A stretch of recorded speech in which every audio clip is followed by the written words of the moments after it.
I'm Michelle Fenelon alongside the headliners of today's Youth Versatility Camp with Mike Sainristil and Isaiah Likely. Mike, when you decided to start a youth camp, you started it last year, now you have it again this year with Isaiah. How did this partnership come about? Isaiah reached out a couple months ago, and we made a group chat. He said, "I think we definitely should do something, going based off of what you did last year." And I knew that, me and Isaiah coming from this community, even though Isaiah started off in Malden, I started off in Malden when I was very younger, but I moved to Everett before high school. Just knowing like when we were younger that like we wanted people like ourselves in our lives. So just being in the position now to be able to come back and give back to these kids, especially in today's society, I feel like these kids need mentors. They need people to look up to. So knowing that I'm in that position now, Isaiah's in that position now, the best thing for us to do is give back to them. Isaiah, why did you reach out to Mikey? Like, why did you really want to come back and give back to the community?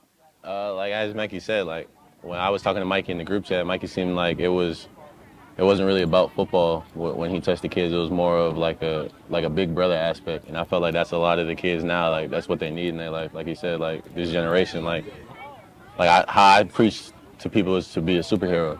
Like in this and what me and Mikey do now, like playing in highest stage in college and in the NFL, like those kids look us to us like superheroes and like talk about us like that. So really just coming here and showing them that like we love you guys much as y'all love us, and just showing them a great time. And Mikey mentioned it earlier. You both started off in a different city, but now you're here in Everett. Why? What is it about Everett that made you want to come back? I would just say like the community was always good to us. So why not be good back to the community? That's the simplest way I could put it. Isaiah, you said it's not really about football when you were talking to Mikey. What do you want kids to really take away from this camp? Really, not only to have fun, but like don't be shy in the moment. I mean, a lot of these kids playing with like me and Mikey didn't make it to Everett base for the reason of you gonna meet people from all over the place when you're playing football. Like when you go to a next level, not everybody's gonna be in your backyard per se. So really just trying to bond, make new people, be excited meeting new people, and really just building on them in these 2 hours you have, because you don't ever know what somebody's going through. So a smile or the moment that play or that day or you're in that little second might go a long way. This question is for both of you. Um, I know it's a camp and I know it's a free camp, but a lot of these kids are coming because it's you. It's because it's Mikey, because it's Isaiah. How much pride do you take in knowing that they're coming to learn from you? Um, I think I can go off of what Isaiah said.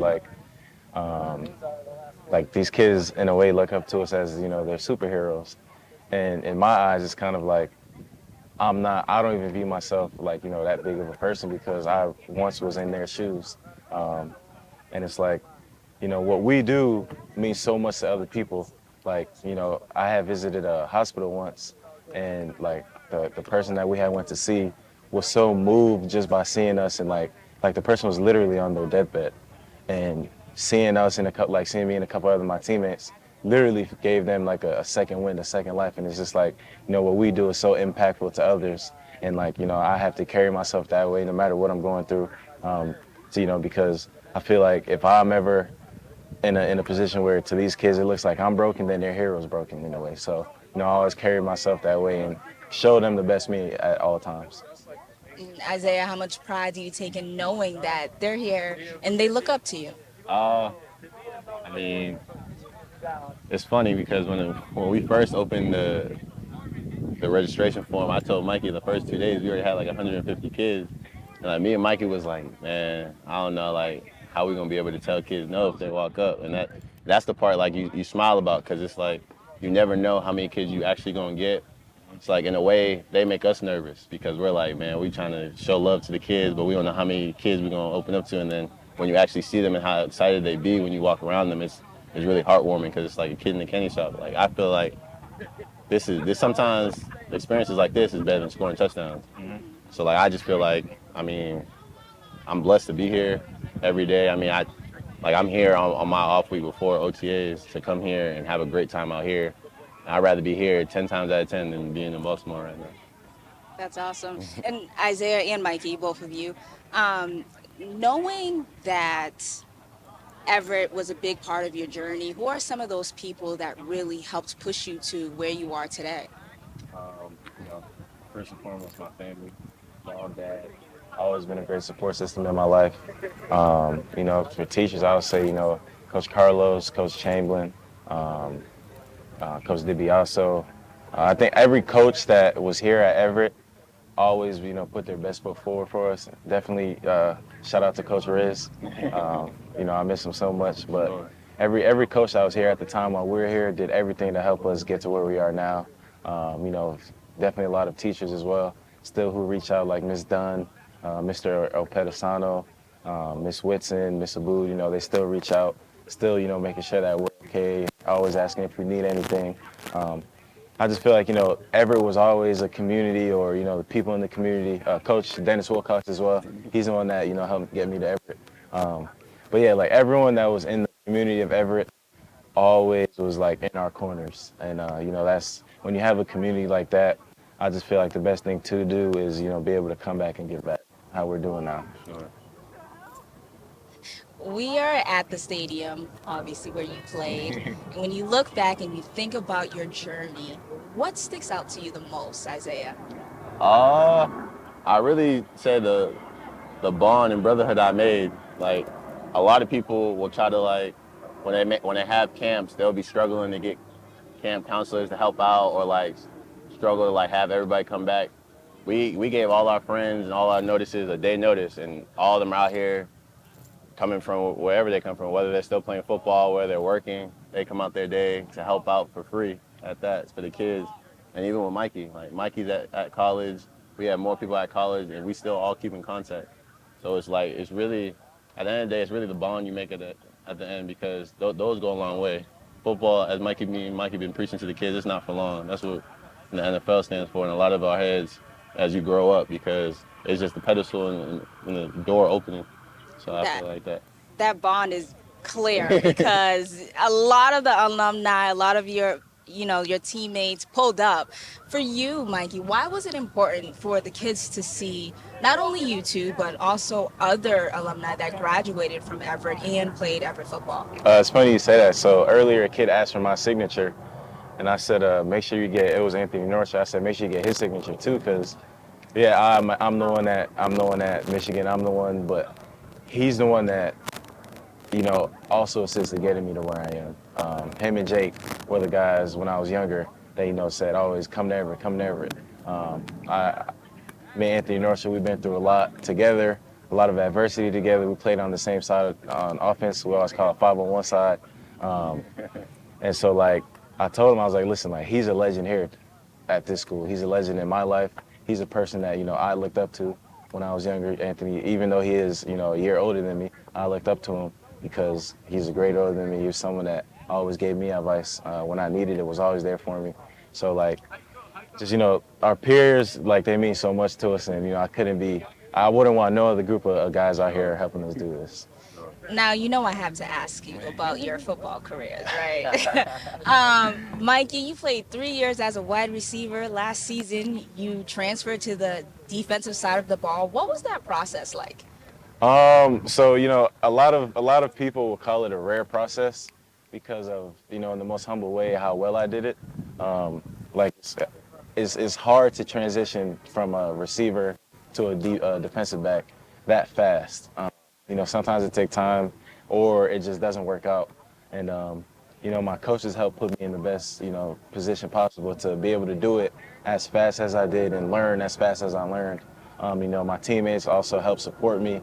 And I think the biggest thing that, you know, that helped me during that time was just understanding that what I'm doing, switching to defense, is bigger than just myself. Like I wasn't selfish about it. I didn't get mad about it. I had the mindset that, you know, they want me to do something, so I'm gonna do it the best I can. I'm gonna help my teammates. I'm gonna help this team, and, you know, just having that unselfish mindset helped myself, because, you know, when you do your best for your team, it also brings the best out of you. And I think, you know, that's what if every individual on every team can do that, then you'll have the best team. A lot of people also don't know when we talked before you went to college, you talked about the opportunity of playing both sides of the ball, and now you did it. Congratulations Thank to you, that. thank you. And last year obviously was most about learning the playbook and being comfortable on the defensive side of the ball. What's your expectations for yourself going into next season? Just coming back, leaving it all out there. For my teammates, I want to win a national championship. Um, the NFL will always be there. So I wanted to come back, continue growing the bond, continue working on my masters, and just give all of me to the program. Like I have one more season, I'm gonna leave it all at Michigan. So I'm gonna do the best I can to pour into this last season. Isaiah, you played your first season in the NFL with the Baltimore Ravens. How was it adjusting from college to the NFL? Really just learning that you're your own business and your own profession now. I mean, in college, like Mikey said, there's a lot of resources. Like you're really on a college campus for most of the day when it comes to football. In the NFL, like it's really once it's a selected couple of hours that you have in the day, and after that, it's all based upon what you want to do with your free time. So it's really just being a pro's pro. That's what they preach and say, like, because you got to take care of yourself, you got to take care of your body, you got to take care of nutrition, and really just always be 100% because you never know when your numbers are going to be called, so you got to always be ready for it. What surprised you the most about playing in the NFL? I'd say really the people you meet. I mean, first time I met Lamar, he kind of like nudged me in the locker room, like in the back of my head, playing around. You just seeing like those superhuman superheroes that you play with in the video game in real life. You never like think like, man, they're gonna notice me or like they're gonna see me in the locker room and like want to speak. So when they go out their way and like show you like they're regular humans too in a way, it just was like, man, I can't wait to tell my homeboys. Like I think I told Mikey and Jason and them, like, man, Lamar is just like us. Like he joke around with us the same way we all joke around. And that was just one of those. Mikey, before you went to college, you told me one thing that was very important for you was you wanted to put Massachusetts on the map and show people that there are some athletes that come out of here. How do you feel that you've lived up to that expectation? Just standing on what I say, and there's more me's out here. There's more me's out here. There's more Isaiahs out here. There's more Lewis scenes out here, um, and I think in recent years a lot of recruiting has been done in the Northeast. Um, you just have to find them. You have to find the diamond in the rough. They're definitely out here. Isaiah, when we talked in college, you told me that you were always trying to convince your teammates that there are some athletes here. Sure. I mean, there are some players making a name for themselves that came from here. How much do you brag about the athletes that come from Massachusetts? I mean, I brag all the time. I mean, whether it's in practice, whether we're off the field, or even on the field. Like I tell, even now, like when Mikey's at Michigan, because Coach John Harbaugh, he asked me like, any players do I know, and I bring up Mikey all the time. I bring up Mikey and Jason all the time because I mean I grew up with them. So just telling them all the time, like, man, the same kids that you guys go look down in South Florida or wherever, the same kids you can find up in Massachusetts. You gotta look a little harder, yeah, but you could definitely find them. Well, I want to end on this. You know, there's so many kids here that came today and tomorrow and yesterday, and they want to be in the position where you are. What's the best advice that you can give to these kids about getting to where you are? Um, I would say stay consistent. Not every day is going to be your best day. You're not going to wake up feeling the best, but as long as that day you give it 100%, then that's the best you can do. Like I said, stay consistent, stay the course, just keep trusting the process. Um, Flowers don't grow without rain or without water, so just know that whatever you're going through, whatever adversity you're going through, there is another side of it. You just have to. You want to be the what's the saying? I think it was be the victor, not the victim. That's what a saying I go by. So. I like that. What's your advice? I really say be where your feet are. Don't look too far. Don't look too forward in the future and worry about everything that could happen and like what may happen, and don't dwell on the past, on what has happened and what has stopped you from in that moment, and just really just live in the moment and just keep going. For real. Mikey, Isaiah, it's been a pleasure. Thank you so much. It's especially to see both of you go from high school to where you are now. It's been an amazing journey, and I'm excited to see where you all end up. Thank you, Michelle. Thank you.